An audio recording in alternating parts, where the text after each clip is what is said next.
जय श्री राम। राधे राधे धर्म अनुरागी बंधुओं, आशीष तिवारी पूजा पाठ चैनल में आप सभी का स्वागत है। बंधुओं, आज मैं जैसी करनी वैसी भरनी के बारे में बातें करने जा रहा हूँ। मित्रों, हिमवन में कभी दो बानर बंधु रहते थे। बड़े का नाम नंदक और छोटे का नाम चूलनंदक था। वे दोनों वहां रहने वाले 80,000 बानरों के मुखिया थे। एक बार वे दोनों बानर बंधु अपने साथियों के साथ कूदते फांदते किसी दूरस्थ वन में चले गए और अपने साथियों के साथ नए नए फलों का आनंद लेते रहे। उनकी बुढ़ी माँ भी थी जो वृद्धावस्था में कूद फांद नहीं कर सकती थी, इसलिए वह हिमवा के वन में ही रहा करते थे। दोनों ही वानर बंधु अपनी माता का भरपूर ध्यान भी रखते थे, अतः वे नए वन से भी अपने अनुचरों के हाथों अपनी माता के लिए फलादि भिजवाते रहे। कुछ दिनों के बाद जब दोनों बानर बंधु हिमवा स्थित अपने घर पहुंचे तो उन्होंने अपनी माता को कंकाल के रूप में पाया। वह बिल्कुल हड्डी की ठठरी बन चुकी थी। उसने कई दिनों से कुछ भी नहीं खाया था। उनके द्वारा भेजे गए फल भी उस बुढ़ी और रुग्ण माता तक नहीं पहुंचा था, क्योंकि साथी बंदरों ने वे फल रास्ते में ही चट कर लिए थे। अपनी माता की दयनीय दशा को देखकर उन दोनों बंदरों ने शेष बंदरों से दूर रहना उचित समझा और अपनी माता के साथ एक नए स्थान पर डेरा डाला। एक दिन उस वन में एक शिकारी आया। उसे देखते ही दोनों बानर पेड़ के घने पत्तों के पीछे छुप गए, किंतु उनकी वृद्ध माता, जिसे आंखों से भी कम दिखाई देता था, वह व्याध को नहीं देख सकी। व्याध एक ब्राह्मण था जो कभी तक्षशिला के विश्वविख्यात गुरु पराशरीय का छात्र रह चुका था, किंतु अपने अवगुणों के कारण वहां से निकाला जा चुका था। जैसे ही व्याध की दृष्टि बूढ़ी बंदरिया पर पड़ी, उसने उस पर तीर से मारना चाहा। अपनी माता के प्राणों की रक्षा हेतु नंदक कूदता हुआ व्याध के सामने आ खड़ा हुआ और कहा, हे व्याध, तुम मेरे प्राण ले लो, मगर मेरी माता का संहार न करो। व्याध ने नंदक की बात मान ली और एक ही तीर में उसे मार डाला।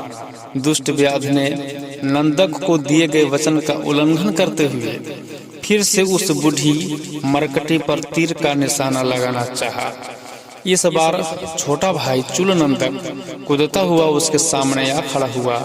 उसने भी अपने भाई की तरह व्याध से कहा, हे व्याध, तू मेरे प्राण ले ले, मगर मेरी माता को न मार। व्याध ने कहा, ठीक है, ऐसा ही करूंगा। और देखते ही देखते उसने उसी तीर से चूलनंदक को भी मार डाला। फिर अपने वचन का पालन न करते हुए उसने अपनी तरकस से एक और तीर निकाला और बूढ़ी मरकटी को भी भेद डाला। 3 बंदरों का शिकार कर वह व्याध बहुत प्रसन्न था, क्योंकि उसने एक ही दिन में उनका शिकार किया था। यथाशीघ्र वह अपने घर पहुंचकर अपनी पत्नी और बच्चों को अपना पराक्रम दिखाना चाहता था। जैसे ही वह अपने घर के करीब पहुंच रहा था, उसे सूचना मिली कि एक वज्रपात से उसका घर ध्वस्त हो चुका था और उसके परिवार वाले भी मारे जा चुके थे। अपने परिजनों के वियोग को उसके मन ने नहीं स्वीकारा। फिर भी विस्मय और उन्माद में दौड़ता हुआ वह अपने तीर शिकार व अपने कपड़ों तक छोड़ जैसे ही अपने जले हुए घर में प्रवेश किया तो एक जली हुई बांस भरभरा कर गिर पड़ी और उसके साथ उसके घर के छत का बड़ा भाग ठीक उसके सिर पर गिरा और तत्काल उसकी मृत्यु हो गई। बाद में कुछ लोगों ने उपर्युक्त घटना चक्र का आंखों देखा वृतांत सुनाया। उनका कहना था कि जब ही व्याध ने अपने घर में प्रवेश किया, धरती फट गई और उसमें से आग के भयंकर लपटें उठी, जिसमें वह स्वाहा हो गया। हाँ, मरते वक्त उसने तक्षशिला के गुरु की यह बात अवश्य दोहराई थी। अब आती है याद मुझे गुरुदेव की वह शिक्षा, बनो श्रमादि और करो नहीं कभी ऐसा जिससे पश्चाताप की अग्नि में पड़े तुम्हें जलना। कहने का तात्पर्य यह है बंधु कि आदमी जैसा करने करता है, फल वैसा ही उनको मिलता है। इस कहानी से यह सीखने का यह तरीका मिलता है दोस्तों कि जो व्याध था वो जात का ब्राह्मण था।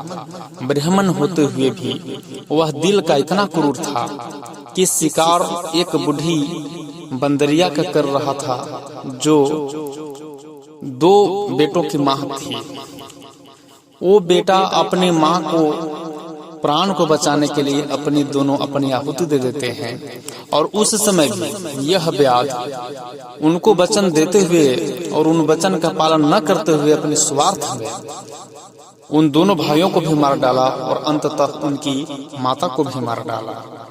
ऐसा करने से ये बहुत क्रूर कर्म किया, और क्रूर कर्म का ही यह परिणाम हुआ कि उनका सारा समस्त परिवार घर सहित धन संपदा सहित विनाश को प्राप्त हो गए। अंततः वह भी जो है वो मृत्यु को प्राप्त हो जाता है, और अंत में उसे यह बात याद आया कि मनुष्य को श्रमादि के मतलब कि कठिन परिश्रम करते हुए धन संचय करे और अपने घर परिवार और अपने समाज का उत्थान करे श्रम के द्वारा, मेहनत के द्वारा, और भविष्य में ऐसा कोई कर्म ना करे जिससे कि उसे पश्चाताप की अग्नि में जलना पड़े। मित्रों, इसलिए हर मनुष्य का यह धर्म होता है कि जो भी हम कर्म करें वो सात्विक हो और उसे सोच समझकर उस कर्म को करें, ताकि यह कर्म करने से किसी का न अनहित हो और न ही किसी के दिल में तकलीफ पहुंचे। अगर ऐसा कर्म करते हैं तो उनका कर्म भी सात्विक होगा और उनका परिणाम भी सात्विक है। मित्रों, तो बंधुओं, आज का वीडियो मैं यहीं पे समाप्त करता हूं। आप आशीष तिवारी पूजा पाठ चैनल को अवश्य सब्सक्राइब करें, बेल आइकन बटन को दबाएं ताकि ऐसा वीडियो आप तक जरूर पहुंचे। और अपने आशीष तिवारी पूजा पाठ चैनल पे यह वीडियो अंत तक देखा, इसलिए आपको बहुत बहुत बहुत धन्यवाद।